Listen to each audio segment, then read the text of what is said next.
श्री स्वामी समर्थ श्री गुरुचरित्र अध्याय 30. नामधारक नावाचा श्रेष्ठ शिष्य अतिशय भक्तिभावाने हात जोडून आपले गुरु श्री सिद्धयोगी यांच्या चरणाला वंदन करतो आणि विनंती करतो. हे गुरुदेवा, मागच्या अध्यायात तुम्ही जी कथा सांगितली ना, ती ऐकून या सृष्टीला एक अभिनव चमत्कार बघायला मिळाला. तुम्ही एका मूढ आणि पतित माणसाकडून 4ही वेद वधवून घेतले आणि त्याला विख्यात केलं. त्रिविक्रम भारती नावाच्या महामुनींना तुम्ही दिव्य ज्ञान देऊन त्यांचा अज्ञानरूपी अंधार दूर केला. हे कृपाळू दातार, यानंतर पुढे कोणती कथा घडली ती मला कृपा करून सविस्तर सांगा. आपल्या लाडक्या शिष्याचे हे नम्र वचन ऐकून सिद्धयोगी मनातून अत्यंत आनंदी झाले. त्यांनी प्रेमाने त्याला आलिंगन दिलं आणि धीर देत पुढे सांगू लागले. श्री गुरूंचा एक महिना सांगायचा म्हटलं तर ही कथा खूप मोठी होईल आणि तिचा विस्तार वाढेल, म्हणून मी तुला आता ही कथा थोडक्यात सांगतो, ती तू लक्ष देऊ नये. त्या काळात गांगनापूर या पवित्र क्षेत्री श्री गुरूंचा राहून जो महिमा प्रकट होत होता, तो रोज नित्य नवनातून नवा वाटत होता. त्यांची कीर्ती सर्वत्र दूरवर पसरली होती. ब्रह्मा, विष्णू आणि महेश या त्रिमूर्तींचा साक्षात अवतार असलेले श्री नरसिंह सरस्वती मनुष्य रूपात प्रकट झाले आहेत. त्यांचा महिमा अथांग आणि बुद्धीच्या पलीकडचा आहे. असे दिवस चाललेले असताना उत्तर दिशेला असलेल्या माहूर या पवित्र क्षेत्री एक अतिशय धनवान ब्राह्मण राहत होता. त्याचं नाव गोपीनाथ असं होतं. गोपीनाथ आणि त्याच्या पत्नीला आधी जे पुत्र झाले ते अल्पायुष ठरले. जन्मताच किंवा लहानपणीच ते वारले होते. त्यामुळे त्या पती पत्नीला मोठे दुःख सहन करावे लागले. शेवटी त्यांनी संतान प्राप्तीसाठी भगवान दत्तात्रयांची मनोभावे आराधना केली. दत्तात्रयांच्या कृपेने पुढे त्यांना आणखीन एक मुलगा झाला. त्याचं नाव त्यांनी दत्त असं ठेवलं. ते स्वतः श्रीमंत असल्यामुळे त्यांनी त्या मुलाचे लाड केले आणि अत्यंत प्रेमाने त्याला वाढवलं. घरामध्ये तो एकुलता एक मुलगा असल्यामुळे सर्वांचे त्याच्यावर अफाट प्रेम होतं. तो जेव्हा 5 वर्षांचा झाला तेव्हा त्याची शास्त्रोक्त पद्धतीने मुंज संस्कार करण्यात आला. मुलगा जेव्हा 12 वर्षांचा झाला तेव्हा आईवडिलांना खूप आनंदाने आणि विचार करून एका अत्यंत सुंदर मुलीशी त्याचा विवाह लावून दिला. ती नववधू रूपाने साक्षात मदनाची पत्नी रती सारखी भासत होती. तिचे सासू आणि सासरे तिच्यावर खूप प्रेम करत असत आणि त्यांनी तिला पोटच्या मुलीसारखं जपलं. ते पती पत्नी दोघेही समवयीन होते आणि एकमेकांवर अतिशय प्रेम करत सुखात राहत होते. पाहता पाहता तो मुलगा 16 वर्षांचा झाला. ते दोघं तरुण पती पत्नी अतिशय सुंदर आणि सुलक्षणी होते. एकमेकावर त्यांचे इतकं प्रेम होतं की जणू काही ते एकमेकांचा प्राणच होते. ते क्षणाचाही विरह सहन करू शकत नव्हते. असं अत्यंत प्रेमाचे दिवस सुरू असतानाच अचानक त्या तरुणाला एक भयंकर आजार झाला. अनेक प्रकारचे औषधोपचार केली, परंतु त्याला काही केले आरामच पडेना. आजारपणामुळे त्या तरुणाला अन्नाची चव मिळेनाशी झाली आणि तो नेहमी उपाशी राहू लागला. आपल्या पतीला उपाशी पाहून त्याच्यावर मनापासून प्रेम करणारी त्याची पत्नीसुद्धा अन्नाचा एक कणही घेत नव्हती. पतीलाच आपला प्राण मानून ती रोज व्रत उपोषण करू लागली. पतीला औषध देताना ती स्वतः देवाचं नाव घेऊन त्याचे प्राशन करत असे, जेणेकरून पतीला आराम पडावा. अशा प्रकारे 3 वर्ष निघून गेली आणि त्या तरुणाला आजार पुढे क्षयरोग बनला. पण ती पतिव्रता स्त्री आपल्या पतीसोबत सावलीसारखी राहून स्वतः कष्ट सोसत राहिली. आजार वाढल्यामुळे त्याच्या शरीरातून दुर्गंधी येऊ लागली. त्यामुळे जवळचे नातेवाईक त्याच्याजवळ येण्याचे टाळू लागले. परंतु त्या पतिव्रतेचे मन इतकं निर्मळ होतं की ती क्षणाचाही कंटाळा न करता पतीची सेवा करत राहिली. आई वडील आणि इतर नातेवाईक लोकांनी तिला समजवण्याचा प्रयत्न केला आणि दूर राहण्याचं सांगितलं, पण ती ज्ञानवंत पतिव्रता कोणाचंही ऐकायला तयार नव्हती. मुलाचा आजार बरा व्हावा म्हणून आई वडिलांनी अनेक जप अनुष्ठान केली, मंत्रविद्येचा वापर केला, मोठमोठे यज्ञ हवन केले आणि मोठ्या प्रमाणात ब्राह्मण भोजनही केली. दूरवर अनेक मोठे वैद्य झाले. त्यांनी अनेक मौल्यवान आणि दिव्य औषधं दिली, परंतु त्या महाभयंकर आजार कोणत्याच उपायाने कमी झाला नाही. त्यांनी अनेक जाणकार ज्योतिषांना पत्रिका दाखवली, कुलदेवतेची मनोभावे पूजा अर्चा केली, तरीही मुलाला पूर्णपणे आरोग्य लाभलं नाही. शेवटी वैद्यांनी हात टेकले आणि सांगितलं की आता हा आजार माणसाच्या आवाक्याबाहेर गेला आहे. साक्षात भगवान शंकरांची कृपा झाली तरच हा वाचेल. माणसाचे प्रयत्न आता निरुपयोगी आहेत. वैद्यांचे हे शब्द ऐकून आई वडिलांचे हृदय दुःखानं भरून आलं. ते अत्यंत चिंतेने पडून ते जगन्नाथ हे गुरुमूर्ती दत्तात्रय तुमचा जय जयकार असो असा देवाचा धावा करू लागले. ते देवाला आवळू लागले, हे देवा, तुमची आराधना करून आम्हाला हा आनंदाचा ठेवा मिळाला होता, पण आमच्या कोणत्या पापामुळे हे आमचे धन आमच्या हातातून हिरावून घेतलं जात आहे. अशा प्रकारे आई वडील विविध प्रकारे रडून दुःख करू लागले. तेव्हा त्या आजारी मुलाने आपल्या आईवडिलांना जवळ घेऊन आलिंगन दिलं आणि त्यांचे दुःख शांत करण्याचा प्रयत्न केला. मुलानं सांगितलं, आता तुम्ही दुःख करू नका. आपले मन परमार्थाकडे लावा. जे नशिबात लिहिलं आहे ते घडणारच. ते ब्रह्मदेवालाही टाळता येणार नाही. अशा प्रकारे आपल्या आईवडिलांचे सांत्वन केल्यानंतर त्या पुत्राने आपल्या प्रिय पत्नीला जवळ बोलवलं आणि तो तिला समजावून सांगू लागला. तो म्हणाला, हे प्राणप्रिये, माझे अंतिम दिवस आता जवळ आले आहेत. माझ्यासाठी तू आजवर अतोनात कष्ट सोसलंस, पण तुझे हे सर्व कष्ट व्यर्थ गेलं असं वाटतं. माझ्या पश्चात जर तू माझ्या घरी राहिलीस तर माझ्या वडील तुझा सांभाळ करतील. पण तुला इथे सतत माझे दुःख आठवून त्रासच होईल. म्हणून तू काही दिवसांसाठी तुझ्या माहेरी निघून जा. तुझ्यासारखी सुंदर आणि सुलक्षणी पत्नी मिळालेली मी भाग्यवानच होतो. पण माझं नशीब थिट्टे पडले. माझ्या मृत्यूनंतर तुझे सौभाग्य संपणार आहे हे आठवून माझे मन विदीर्ण होत आहे. पतीचे हे अत्यंत दुःखद बोलणं ऐकून पत्नीला धक्का बसला आणि ती तात्काळ बेशुद्ध पडली. शुद्धीवर आल्यावर तिने पतीच्या पायावर आपलं डोकं ठेवून ठाहू फोडला. ती म्हणाली, हे स्वामी, माझ्या प्राणेश्वरा, तुम्ही मला असं सोडून जाऊ नका. माझा त्याग करू नका. तुमच्याशिवाय या जगात मला दुसरं कोणीही नाही. मला कोणाचाही आधार नाही. तुमचे प्राण जेथे जातील तेथेच मी तुमच्यासोबत येईन. मनात कोणताही संशय ठेवू नका. मी तुमच्या पावलावर पाऊल ठेवूनच सती जाईन आणि तुमच्यासोबतच प्राणत्याग करीन.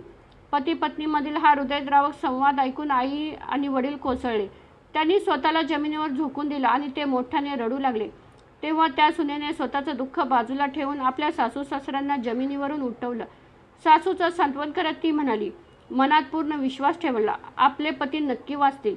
तिनं सासू सासऱ्यांना विनंती केली, भगवान शंकर नक्कीच आपलं रक्षण करतील. मला समजलं आहे की एका पवित्र ठिकाणी गेल्याने पतीचं प्राण वाचू शकतात. तुम्ही आम्हाला तिथे पाठवा. लोक श्रीगुरूंचा अगाध महिमा आणि ख्याती सांगत आहेत. साक्षात श्री गुरु नरसिंह सरस्वती गांगनापूर क्षेत्री निवास करत आहेत. आपण त्या स्वामींच्या दर्शनाला गेलंच पाहिजे. त्यांच्या केवळ दर्शन मात्राने पतीचा हा असाध्य आजार दूर होईल आणि त्यांना आरोग्य लाभेल. म्हणूनच आम्हाला त्वरित गांगनापूरला पाठवा. असं म्हणून ती सासू सासऱ्यांच्या पाया पडली. तिचे म्हणणे सर्वांना पटले. मग सर्वांचा निरोप घेऊन ती आपल्या पतीला घेऊन प्रवासाला निघाली. त्या आजारी पतीला एका डोलीमध्ये निजून ती तरुण मुलगी प्रवासाला निघाली. निघताना तिने पुन्हा एकदा सासू सासऱ्यांचे आशीर्वाद घेतले. ती सासू सासऱ्यांना म्हणाली, तुम्ही तुमचे अंतःकरण स्थिर ठेवा आणि सुखानं राहा. माझे पती हाच माझा प्राण आहे आणि माझे कुळदैवत त्यांच्या प्राणांचं नक्की रक्षण करत.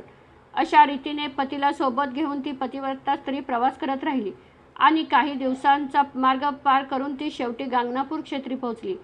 परंतु रस्त्यात प्रवास करत असताना पतीचा आजार अत्यंत विकोपाला गेला होता. गांगनापुराच्या वेशीवर पोहोचताच परिस्थिती अतिशय गंभीर झाली.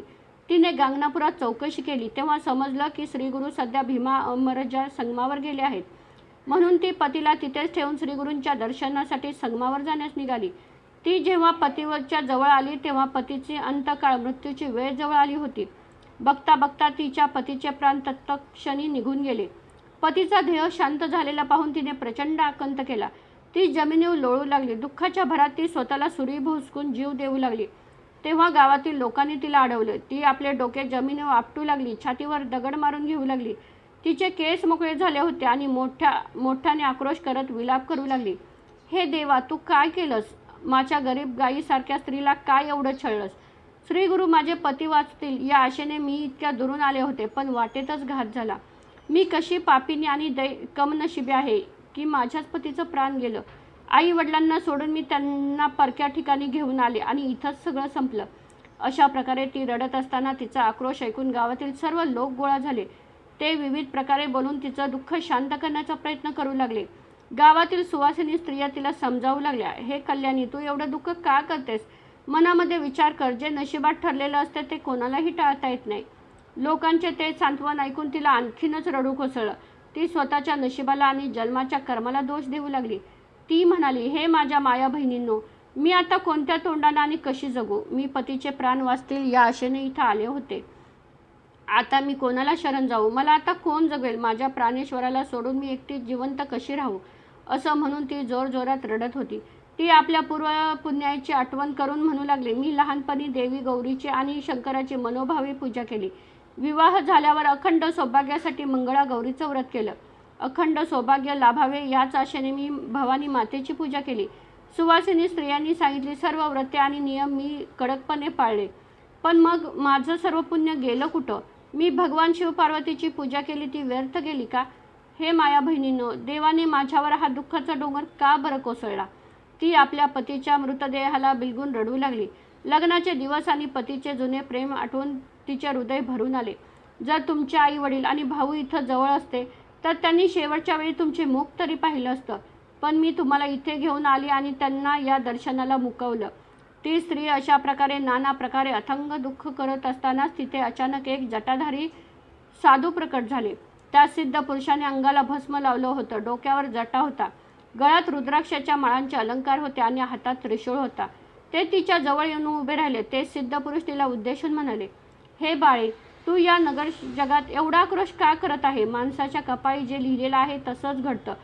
पूर्वजन्माच्या पाप पुण्याचे जे फळ असते ते प्रत्येकाला भोगावंच लागतं. हे अटळ आहे. तुझे हे रडणे व्यर्थ आहे, त्यामुळे आता शोक करणं थांबव.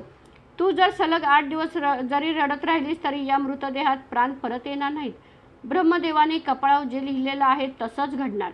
तू अज्ञानापोटी दुःख सहन करत आहेस. या पृथ्वीवर जन्मलेल्या प्रत्येक जीवाला मरण हे नक्की आहे. आजवर या पृथ्वीवर कोण अमर राहिलं ते तरी मला सांग. ज्याला तू तुझा पती म्हणत आहेस तो कुठे जन्मला? तुझा जन्म कुठे झाला? तुझे खरे माता पिता कोण आहेत? हा सर्व मायेचा खेळ आहे. जसं एका झाडावर रात्री अनेक पक्षी येऊन बसतात आणि सकाळ होताच आपापल्या दिशेने उडून जातात, अगदी तसंच हे जग आहे. हा संसारही तसाच आहे. इथे कोणीही शाश्वत नाहीये. माया आणि मोहामुळे तू कोणाला पत्नी, कोणाला पुत्र तर कोणाला तुझा पती म्हणत आहेस. गंगेला आलेला पूर जसा वाहून जातो तसंच हे मानवी शरीर आहे. ते कधीही एका ठिकाणी स्थिर राहू शकत नाही, म्हणून तू व्यर्थ शोक करू नकोस. हे शरीर पृथ्वी, आग, तेज, वायू आणि आकाश या 5 तत्वांचं बनलेलं आहे. याचे नातेसंबंध तात्पुरते आहेत. माणसाचे जसं कर्म असेल तसं त्याचे गुण आणि स्वभाव बनतात. गुणांच्या बंधनामुळे माणसाकडून कर्म घडतात आणि कर्माप्रमाणेच त्याला सुखदुःखाची प्राप्ती होते. हा सर्व मायामोहाचा प्रकार आहे. शरीरात सत्व, रज आणि तम हे 3 गुण उपजतात, म्हणूनच या देहाला त्रिगुणात्मक देह म्हणतात. हा संपूर्ण चालू संसार कर्माच्या अधीन आहे. माणसाला मिळणारं सुख आणि दुःख हे त्याच्या स्वतःच्या कर्माचं आणि गुणांचं फळ असतं. जे पेराल तेच भोगावं लागेल. करोडो कल्प वृक्ष जगणाऱ्या देवांनाही एका विशिष्ट वेळेनंतर काळाच्या स्वाधीन व्हावं लागलं. मग त्याच्यापुढे सामान्य माणसाची काय बरं होता? सर्व गोष्टींमागे काळ हेच मुख्य कारण आहे. शरीर आणि त्याचं गुण कर्माच्या बंधनात असतात. या पंचभूतांच्या शरीराला अमर आणि स्थिर समजणं हा निव्वळ भ्रम आहे. हे शरीर काळ, कर्म आणि गुणांच्या अधीन आहे, लक्षात ठेव. म्हणूनच मुलगा जन्माला आला तर खूप आनंद मानू नये आणि कोणी मरण पावले तर जास्त दुःख करू नये. जेव्हा जीव गर्भात येतो तेव्हाच त्याचा मृत्यू देखील निश्चित झालेला असतो. जसं त्याचं गुण आणि कर्म असतील त्याचप्रमाणे त्याचा जन्म आणि मृत्यू ठरत असतो. हे तू नीट समजून घे. कोणाला तरुणपणात मृत्यू येतो तर कोणाला म्हातारपणात मृत्यू येतो. ज्याचे जसे प्रारब्ध किंवा कर्म असेल त्यानुसार गोष्टी घडतात. पूर्वजन्माच्या कर्माच्या वाटेला आलेलं सुखदुःख या जन्मातच भोगावं लागतं. पत्नी, पुत्र, पती यांच्यापासून मिळणारा आनंद किंवा दुःख हे सर्व पाप पुण्याच्या हिशोबावर अवलंबून असतं. माणसाचे आयुष्य, त्याचे सुख आणि दुःख हे पूर्णपणे पाप आणि पुण्याच्या अधीन आहे. ब्रह्मदेवाने कपाळावर जे लिहून ठेवलं होतं ते कधीही बदलत नाही. ते विद्वानांनाच ठाऊक असतं. मागच्या लाखो करोडो जन्मामध्ये तू कोणाची पत्नी होतीस आणि कोण तुझे पती होते हे तुला तरी ठाऊक आहे का? मग या एका जन्माच्या नात्यामुळे तू अज्ञानाने एवढा शोक का करत आहेस? हे शरीर केवळ त्वचा, मांस, रक्तवाहिन्या, रक्त, चरबी, मज्जा, हाड्या, विष्ठा, मूत्र आणि कफ यांनी बनलेला एक हाडामासांचा खोका आहे. या अशा नश्वर आणि घाणेरड्या शरीरात तुझा काय स्वार्थ दडला आहे? जे शरीर केवळ मलमूत्र आणि रक्तानं भरलेलं आहे ते सुटलं म्हणून तू एवढा शोक का करत आहेस? हे बाळे, आता तू पुढचा विचार कर. कोणता मार्ग तुझ्यासाठी कल्याणकारी आहे हे बघ. हा संसार कसा पार करता येईल अशा मोक्षाच्या मार्गाचा तू शोध घे. अशा प्रकारे त्या तापस्वी साधूने तिला दिव्य आत्मज्ञान सांगितलं. ते ऐकून तिचे डोळे उघडले. तिला ज्ञान प्राप्त झाले आणि तिने तात्काळ आपला शोक थांबवला. तिनं हात जोडून त्या साधूच्या पायावर डोकं ठेवून अत्यंत कष्टी अंतकरणाने विनंती केली, हे स्वामी, कृपा करून माझा उद्धार करा. माझ्यासाठी आता योग्य मार्ग कोणता आहे तो तुम्ही मला सांगा. तुम्हीच आता माझे माता पिता आहात. मला या दुःखातून आणि संसारातून वाचवा. मी या अथांग संसाररूपी सागरातून कशी पार पडू? तुम्ही जो आदेश द्याल त्याचे मी तंतोतंत पालन करेन, असं म्हणून ती पुन्हा त्याच्या चरणांना घट्ट धरून राहिली.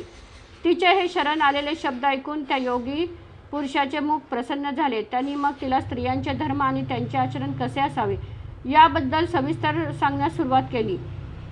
अशा प्रकारे श्री गुरुचरित्रातील हा 30वा अध्याय इथेच समाप्त होत आहे. हा अध्याय श्री दत्तगुरूंच्या चरणी अर्पण. श्री गुरुदेव दत्त.